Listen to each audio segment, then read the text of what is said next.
leaders. That is what we have to do on November 8th. We have to get out and vote for Democrats in Maryland, up and down the ballot.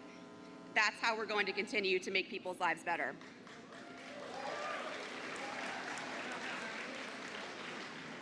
To take action and join us in doing everything we can to support Maryland, to elect Maryland Democrats, go to joebiden.com. The stakes are too high, and we have the power to keep making a change. Now, I am proud to introduce one of the trailblazing changemakers that we will elect this November. A leader who understands Maryland and is fighting for opportunity for all of us. Our next governor, Wes Moore.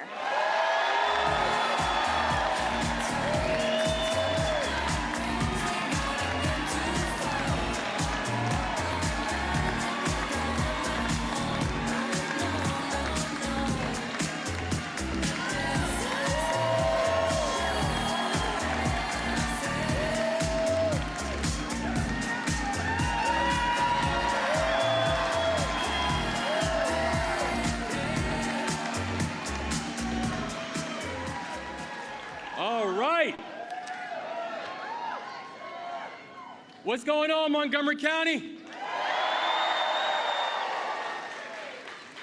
It is great to be here in the place of my birth.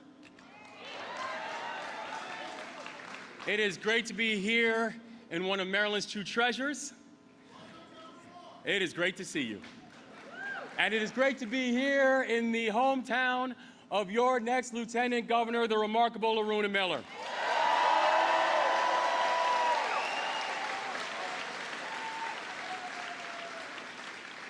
Andrea, bless you. Bless you for your leadership, because the way we are going to win this race, it is going to be door to door, block by block, neighborhood by neighborhood. We are going to win this race because we are going to outwork everybody. And I'm thankful for your leadership. I'm also so incredibly thankful for our federal delegation. You heard earlier from Senator Cardin, from Leader Hoyer, who I just always say, that's not just a title, that's a descriptor of who he is in terms of Leader Hoyer. We have the best federal delegation that anybody could ask for. And we're all educators out here.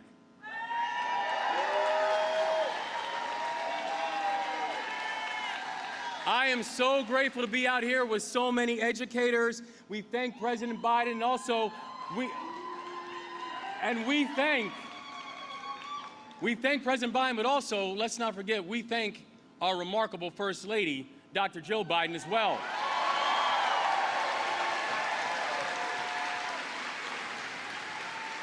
Who is an extraordinary champion for our schools, an extraordinary champion for our community colleges. I always say, and by the way, this right here is home to the extraordinary Montgomery College.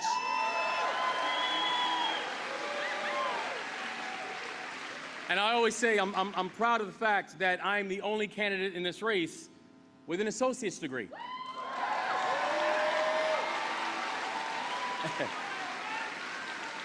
and people laugh and they're like, but hold on, you were the first black Rhodes Scholar in the history of Johns Hopkins University, but the ring you wear is from your junior college.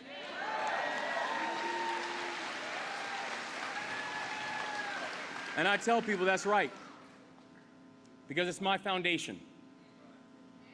And what we have to ensure is that every single child and every single student has a chance to find their own foundation as well.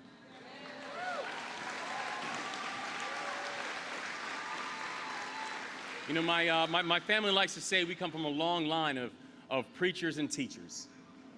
And I got a whole lot of family out here tonight. I got family, aunts who are educators. I got cousins who are educators, mother-in-law. Both my grandmothers were educators. We come from a long line of preachers and teachers, and I know that I would not be here had it not been for educators who saw a promise in me when, frankly, I did not see it in myself. I would not be here had it not been for educators who saw a young man who was dealing with troubles and traumas, but who knew that our society should have a place for me as well. And I know that I'm proud to be here with my amazing mom, who's right over there.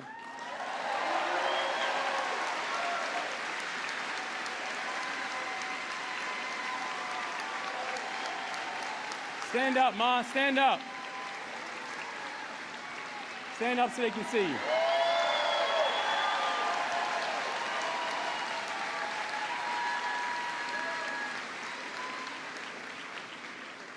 My mother, who was an immigrant from Jamaica. Yeah, man. All the yardies out there. Who raised my two sisters and I as a single mom when my father died in front of me when I was almost 4 years old because he didn't get the health care that he needed. And there are people who believed and fought and advocated for us. That I know that when I first felt handcuffs on my wrists, I was 11 years old. Because we came up in communities that were over-policed, and we knew it. And despite those challenges, I had a community who believed, and a community who understood that we were going to leave no one behind. And when I was, when I was 17 years old, I joined the Army. In fact, I was too young to sign the paperwork when I first joined the Army. My mother had to sign the paperwork for me. But after my teenage years, she would sign whatever paperwork that the Army put in front of her. But they taught us a basic mantra. A mantra they asked us to live by, and I did. Leave no one behind. Leave no one behind.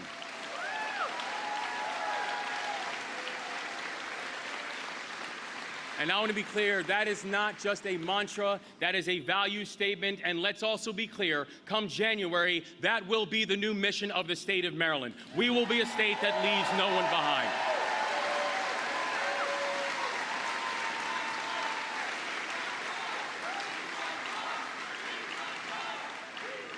We are going to be a state that's going to ensure that every Marylander can receive a world-class education and a lifelong education that creates pathways to work and wages and wealth. We are going to be a society that is going to make historic investments in apprenticeship programs and trade programs.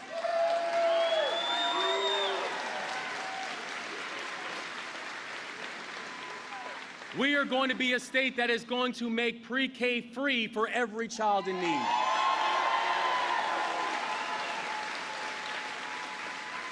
We are going to be a state that is going to create a service year option for every single high school graduate, which is not just going to make college more affordable, but it's also going to be a unique opportunity for people to be able to give back to our larger society and our larger community. And when it comes to our economy, we know and we are going to focus on the very people that actually drive our economy's growth, our small businesses and our workers.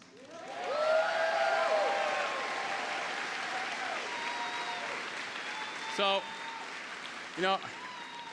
I've run a small business, and I know how hard it can be to build, to feel supported, to have your hard work and also your risk-taking recognized. And we are going to ensure that our state is not going to be the best place to live and to grow, but also to retire by allowing our seniors to age in place and to age with dignity.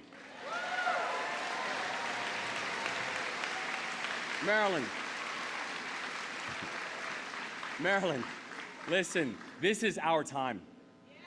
This is our decade. This is the time when Maryland is going to lead. Now, I do want to be clear, though. Ever since our primary win, it's been amazing how many people have come up and said, isn't it great that Dan Cox won and you're running against Dan Cox in the general?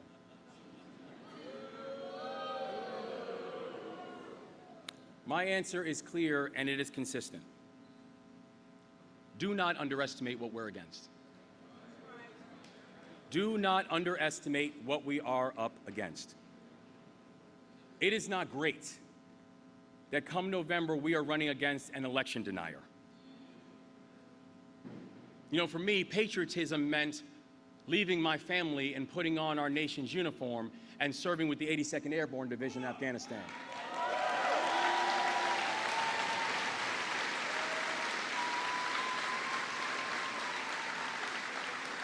And I'm proud of the fact that one of my brothers who I serve with, Devin Flavin, is here tonight as well. And God bless you, Flavin. It's great to see you, man.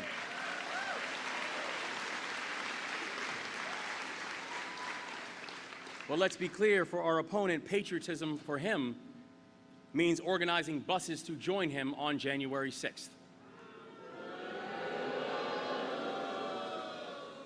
It's not a wonder why our current governor, a Republican, Larry Hogan, has said he will not support him, and in fact, he went further to say, I wouldn't even give him a tour of the governor's office.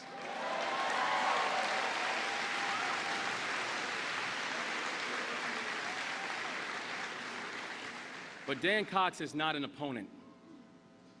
He's a threat. And let's be clear, a threat to women in Maryland who deserve to make their own health care decisions and who have access to safe and legal abortions.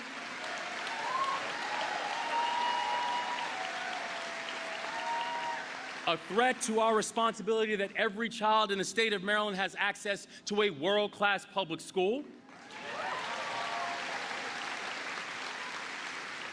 A threat to those who believe in free and fair democracies, and a threat to the Constitution that I swore to defend. But I also want people to understand this too. The reason that we are going to win in November is not because we are asking people to be afraid of something. The reason that we are going to win in November and up and down the ballot all across the state is because we are going to give Marylanders something to believe in.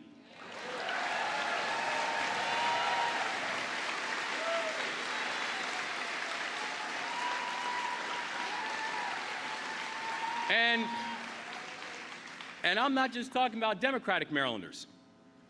This is a time for all Marylanders to rally around a future not based in lies and conspiracy theories, but one that's based in optimism, concrete proposals, and collective progress. And when people ask me, well, how do you think you can do this?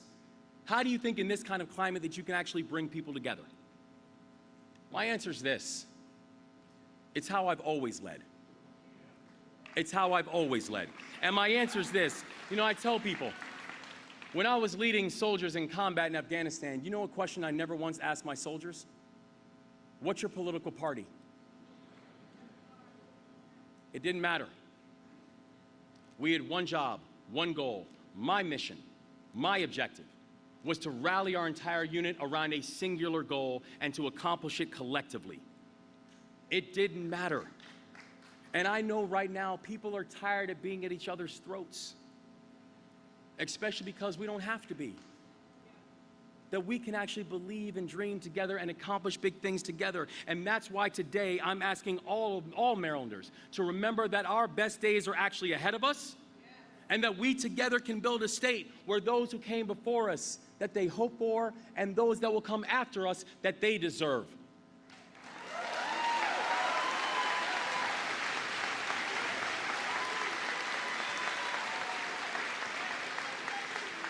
So I'm asking all Marylanders to remember this is our time. My name is Wes Moore, the son of an immigrant, a combat veteran, a proud graduate of a junior college, and I'm fighting for a Maryland where we leave no one behind.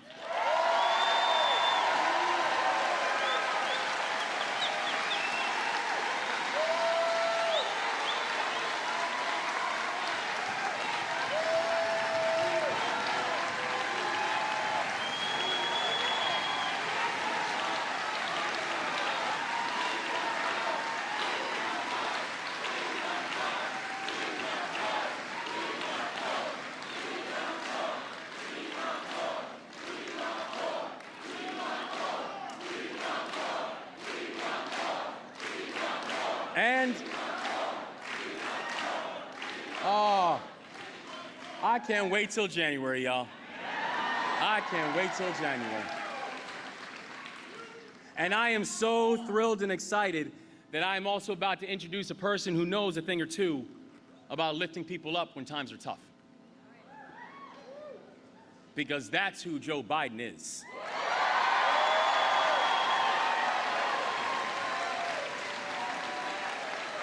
Our president came into office during some of the most difficult times in our nation's history. Let's not forget where we were 2 years ago, everybody. Let's not forget. But he had the courage and the vision, and most importantly, the willingness to fight for all of us. From COVID recovery to bipartisan infrastructure, health care for burn pit exposed veterans, gun violence prevention to the Inflation Reduction Act.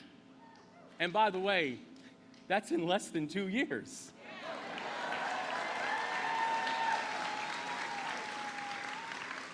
So I say this to the President. Thank you for your leadership at a moment when our country needed it so badly. And while I'm thankful for the Biden administration, I'm also deeply grateful for the man that is Joe Biden.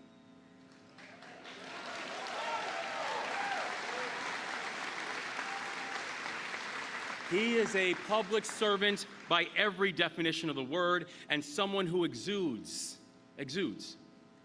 the empathy and the humility that office should require.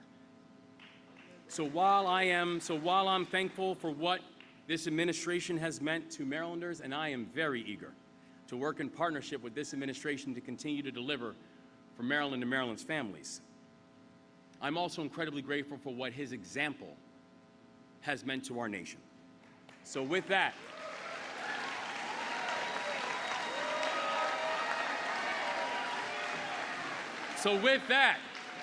Maryland, I give you the President of the United States, Joe Biden.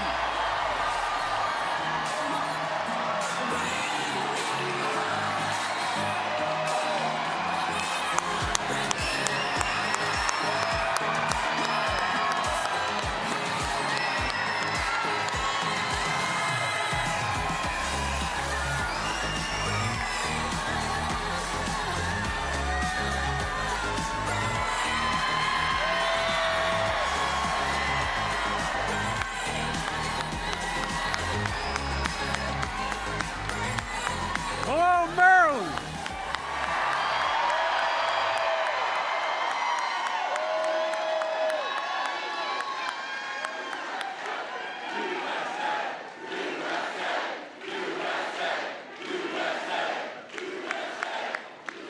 Wes, thank you for that introduction. And Wes is the real deal. The real deal.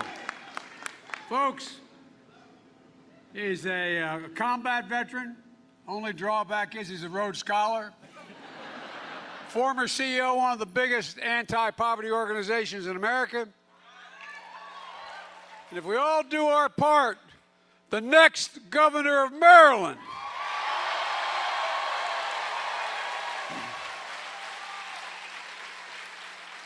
It's been said many times before and been said here today, and excuse my back. My mother would kill me with my back to y'all.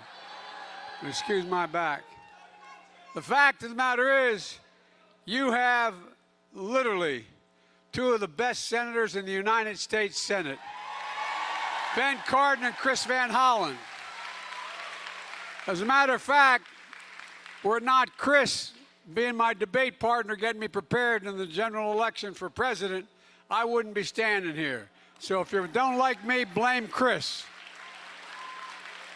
He's up for re-election this year. And I told him, I'll come campaign for him or against him, whichever will help the most. Folks, look, both Ben as well, they're strong and they're principled, they're effective. Keep them. You need them. Hell, I need them.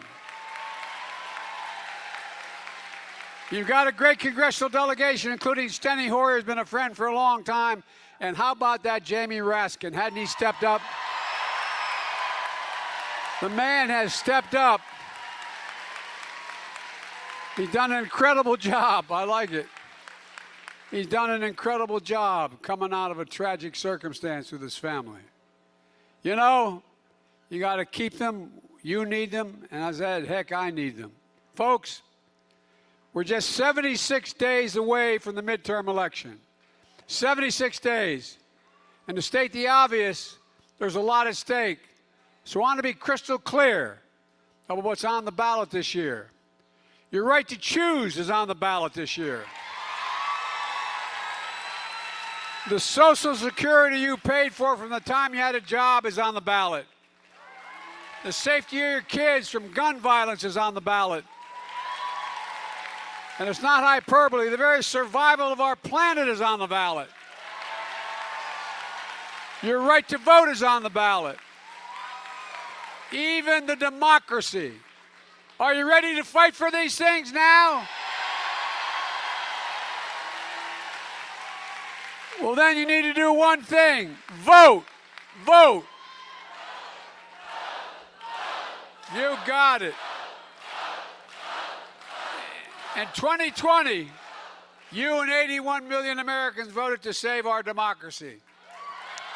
That's why Donald Trump isn't just a former president. He is a defeated former president.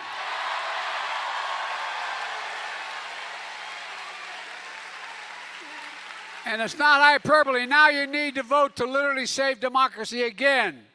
Look, I believe America's at a genuine inflection point. It occurs every 6 or 7 generations in world history. One of the moments that changes everything. And Americans are going to have to choose. You must choose. Will we be a country that moves forward or backward? Will we build a future or obsess over the past?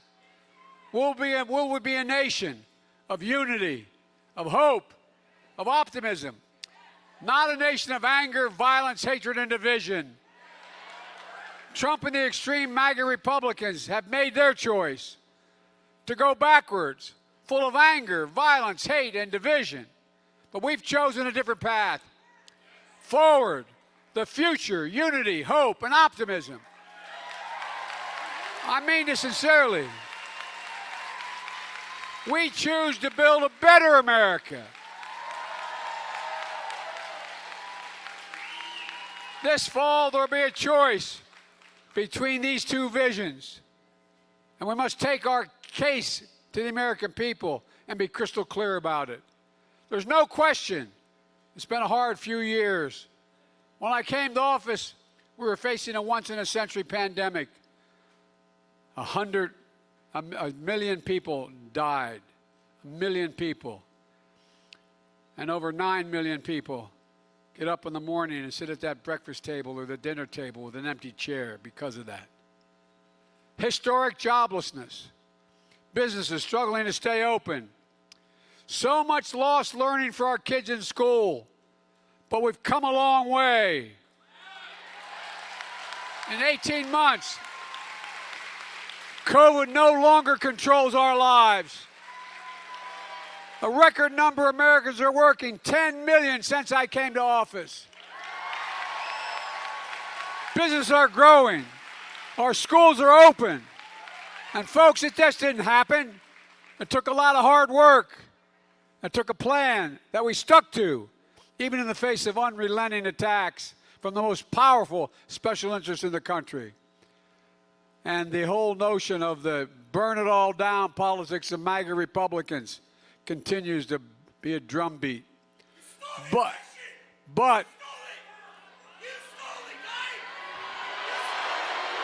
that's all. No. Let him go. Let him go. Let him go. That's okay.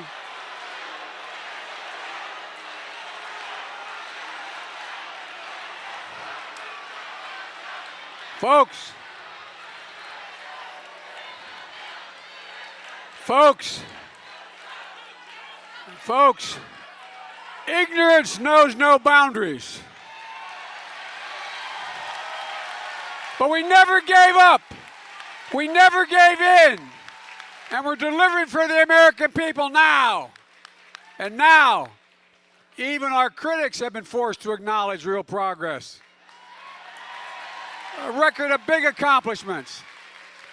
matched by few administrations in history. 10 million new jobs, more than we've ever created before at this point in anyone's presidency.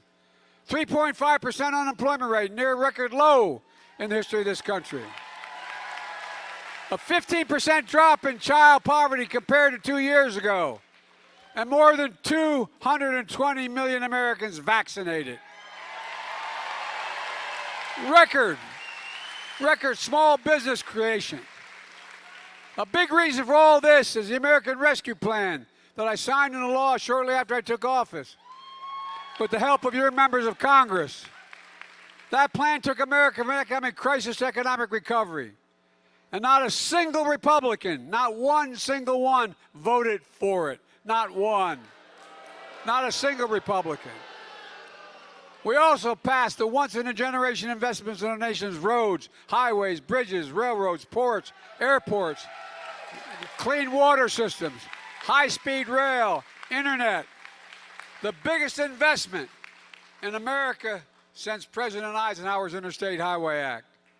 We got a little help. We did get some help from some Republicans passing the bill, and I'm thankful for that. But the truth is, there's a lot more Republicans taking credit for a bill that they actually voted against. You see it all over America. Right here in Maryland, you got a Republican Congress named Andy Harrison. Now, old Andy's out there touting funding for a key dredging project in his district that he voted against. It's happening all over. Maybe he'll, as they say in Southern Delaware, maybe the boy will get some religion. Look, folks, we passed the CHIPS and Science Act, a groundbreaking law. We're going to once again manufacture semiconductors as we invented that power everything in our lives right here in America. This law will create tens of thousands of construction jobs, bring billions of dollars in investment to America, and revitalize American manufacturing. But look, folks, it means we're going to build the future in America.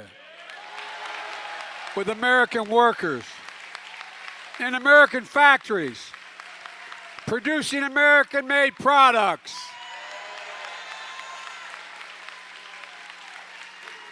We took on the NRA.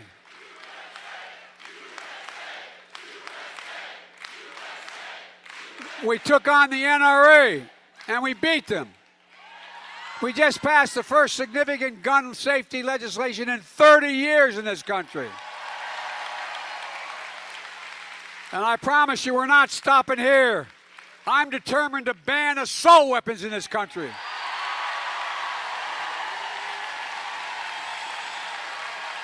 I did it once before, and we will do it again.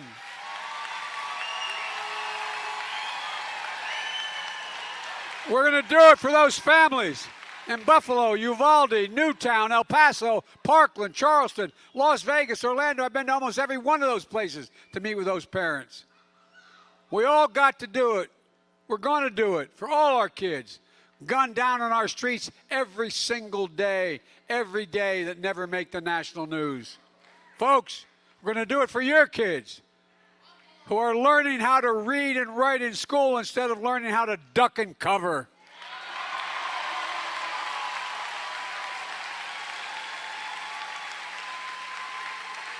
So this November, we have to ask every candidate, are you for banning assault weapons or not? And if you're not, we're not going to vote for you. Period. In my State of the Union address, I put forward a unity agenda that included taking care of our veterans.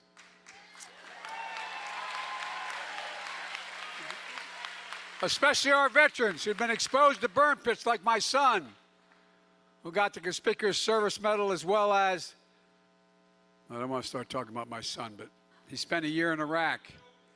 He was only about 200 yards from one of the burn pits. These pits the size of football fields, 8, 9, or 10 feet deep in Afghanistan and Iraq. Incinerated, that incinerates wastes of war, tires, poisonous chemicals, jet fuels, and so much more. So much more. Our soldiers breathed in that toxic smoke and came home with headaches, numbness, dizziness, cancer.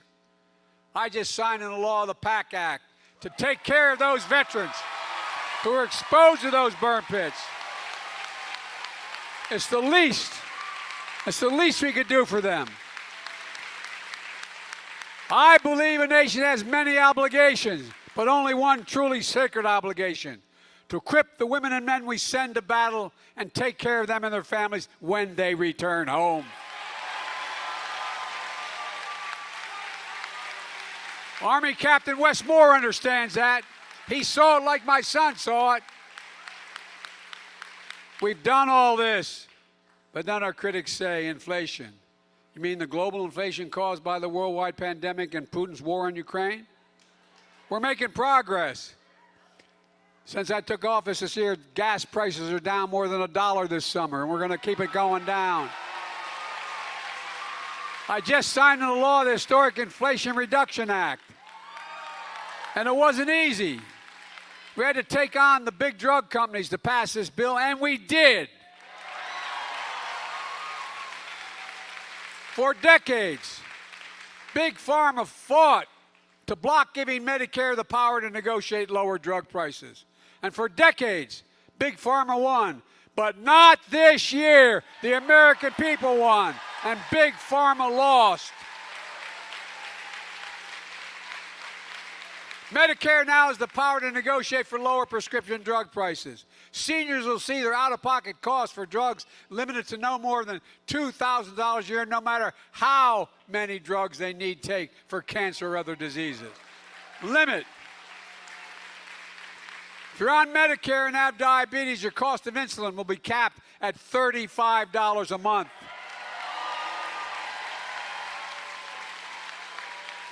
We also included a provision that would have allowed anyone with diabetes, including those kids and their families, that should get charged somewhere between $600 and $1,000 a month.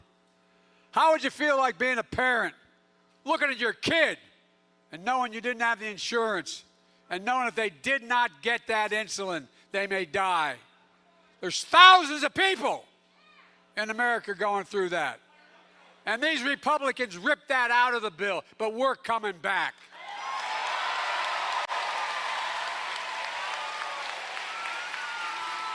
Look, this law also keeps down the cost of health care. Thanks to the American Rescue Plan and this new law, we're saving families of four an average of $2,400 a year on their health care premiums. They're big savings for someone making $70,000, $80,000, $100,000 a year as a family. It's a big deal. Some might even say it's a BFD.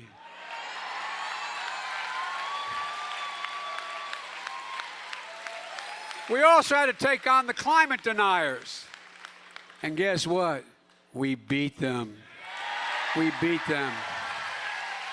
For decades, these climate deniers blocked any meaningful progress in dealing with climate crisis. But not this year. This year, the American people won, and the climate deniers lost.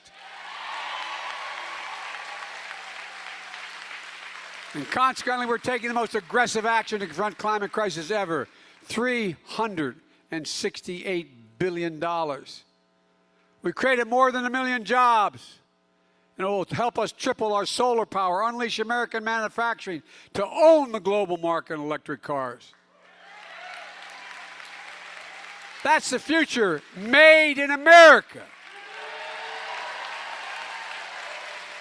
For decades, the biggest corporations and the wealthiest Americans who fought to block a fairer tax code. And for decade after decade, they won. That's why 55 of the largest Fortune 500 companies in America in 2020 paid zero in tax after making $40 billion. No, I'm not making this up. It's the God's truth. $40 billion. But this year, some of the biggest companies in America flooded Capitol Hill with lobbyists and money and campaign contributions. And they lost. The American people won. Now, Corporations have to pay a minimum corporate tax, God love them, of 15%. Isn't that painful? The days of billion-dollar companies paying zero are over. And guess what? You hear Republicans always talking about the deficit, right? About big spending Democrats. Well, guess what? When the last guy was president, he increased the debt by $2 trillion in tax cuts. Not a penny of it paid for, okay? Well, guess what we did? We reduced the deficit. The Inflation Reduction Act lowers the deficit by $300 billion over the next 10 years. And that's on top of the $350 billion I reduced the deficit last year and the $1.5 trillion reducing it this year.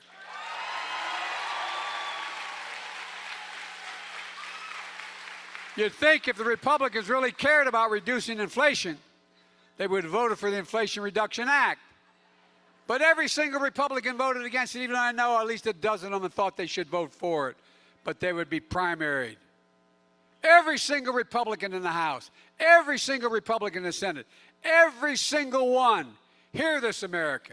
Every single Republican voted against lower prescription drug prices, against lower health care costs, against tackling the climate crisis, against lower energy costs, against creating good-paying jobs, against the fair taxes. Every single one. That's not hyperbole. Every single American needs to return the favor when we vote.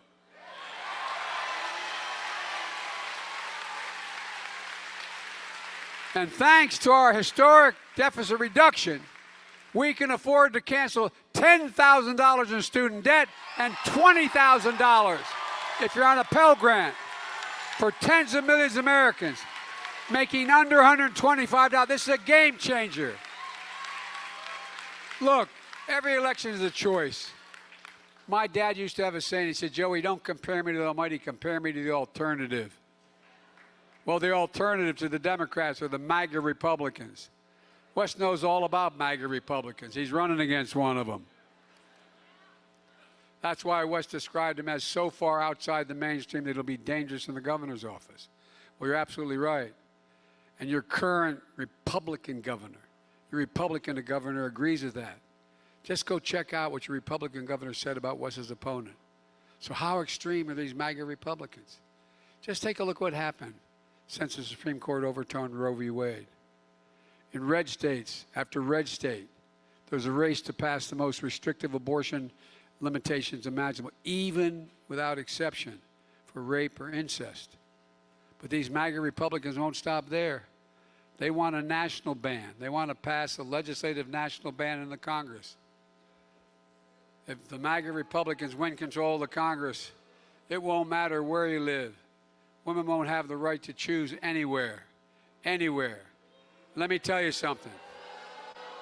If they take it back and they try it and pass it, I will veto it. Next.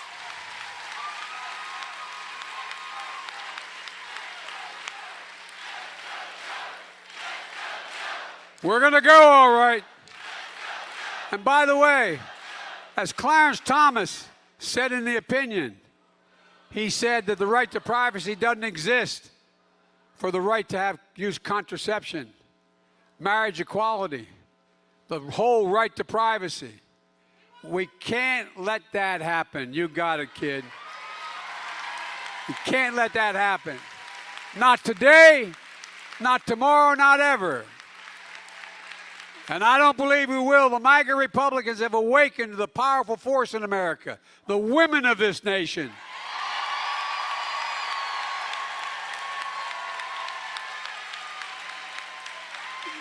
The court, in its opinion, used the phrase that women have a right to vote and change this. Well, guess what? MAGA Republicans don't have a clue about the power of women. Let me tell you something. They are about to find out. Oh yeah. Oh yeah. And by the way, look, I served in the Congress since I was 29 years old. I had to wait 17 days to be eligible to be sworn in. I've served with a lot of great Republicans. I mean it. A lot of great report. Thank you, man. Thank you, man. You got it. Well, here's the deal. Here's the deal. What's happened is there are not many real Republicans anymore. By the way, your sitting governor, he's a Republican you can deal with.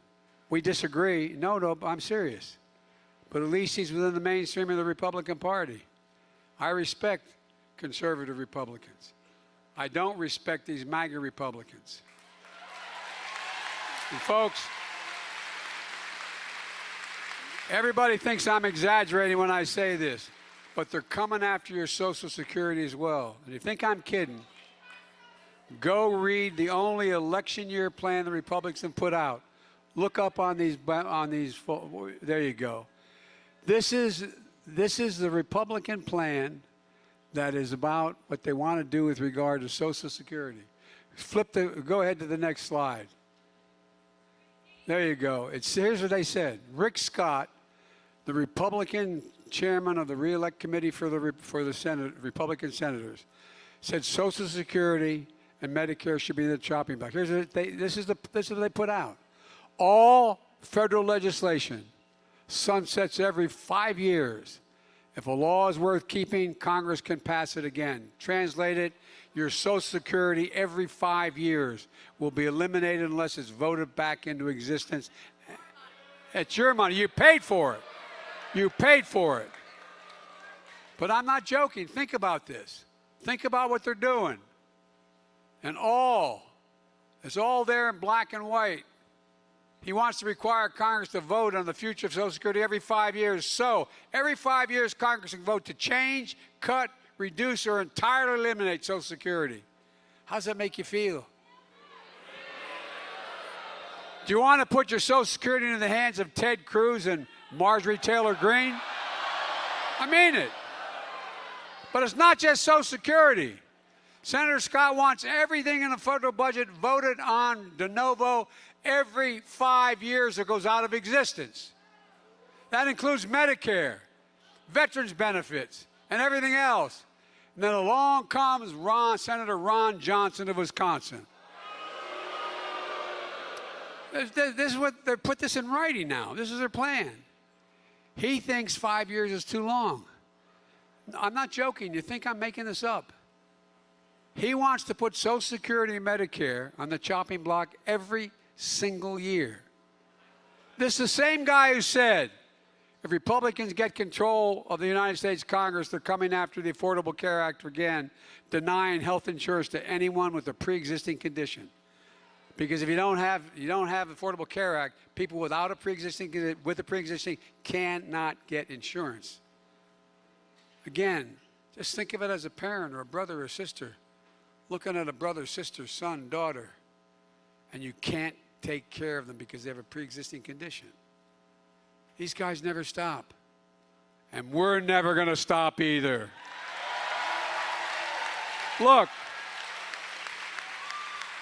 my friends, we offer a starkly different version and vision of this country, a vision of a better America that's within our reach, that's within our hands, if we just vote.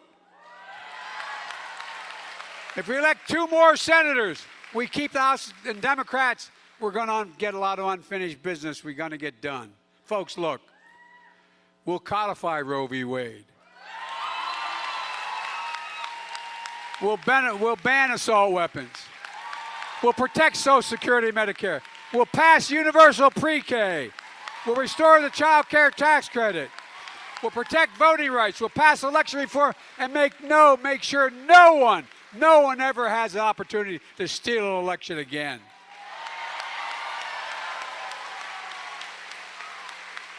And we'll continue to build an economy where everyone gets a fair shot. An economy built from the bottom up and the middle out, not the top down. An economy that rewards work, not wealth. Finally stops billionaires who pay an average of 8% federal tax. Less tax than a teacher or a firefighter. I think they should be able to be a billionaire, but pay your fair share, damn it.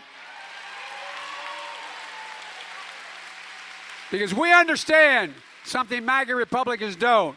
Wall Street did not build this country, you did. Working people, middle class built this nation, and unions built the middle class.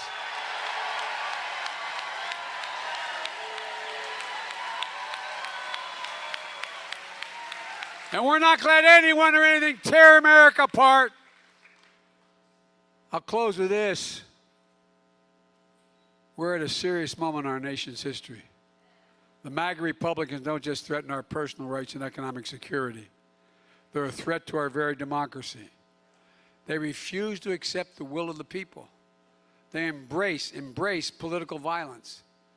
They don't believe in democracy. This is why, in this moment, those of you who love this country, Democrats, independents, mainstream Republicans, we must be stronger, more determined, and more committed to saving America than the MAGA Republicans are destroying America.